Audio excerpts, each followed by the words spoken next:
যানজট নিরসনে পুলিশ বিশেষজ্ঞদের নির্দেশনা দিলেন প্রধান উপদেষ্টা। রাজধানী ঢাকার যানজট নিরসনের উপায় খুঁজতে পুলিশ ও দেশের অভিজাত প্রকৌশল বিশ্ববিদ্যালয়ের বিশেষজ্ঞদের নির্দেশ দিয়েছেন অন্তর্বর্তী সরকারের প্রধান উপদেষ্টা ডক্টর মোহাম্মদ ইউনূস। সোমবার রাষ্ট্রীয় অতিথি ভবন যমুনায় ঢাকা মেট্রোপলিটন পুলিশের শীর্ষ কর্মকর্তা এবং বাংলাদেশ প্রকৌশলী বিশ্ববিদ্যালয়ের বুয়েট 2 সিটি ট্রাফিক সিস্টেম বিশেষজ্ঞদের সঙ্গে বৈঠকে প্রধান উপদেষ্টা এ নির্দেশ দেন। ডক্টর ইউনূস বলেন, আমাদের যানজট কমাতে হবে, অবিলম্বে এর সমাধান খুঁজে বের করতে হবে।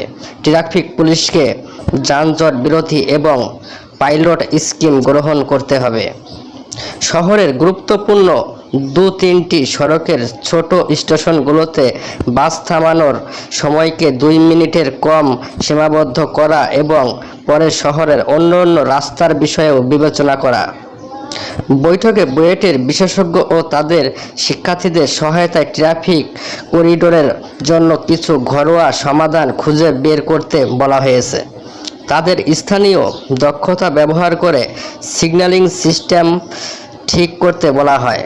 বৈঠকে বুয়েটের পরিবহন ও ট্রাফিক সিস্টেম বিশেষজ্ঞ অধ্যাপক মোজাম্মেল হোসেন একটি প্রেজেন্টেশনে দেন। তিনি বলেন, শুধু ঢাকা শহরে যানজটের প্রতি বছর দেশে অন্তত 40,000 কোটি টাকা লোকসান হয়।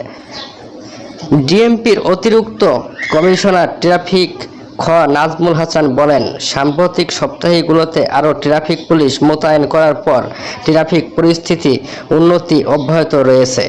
আগামী সপ্তাহের শেষ নাগাদ সম্পূর্ণ মোতায়েন আশা করা হচ্ছে।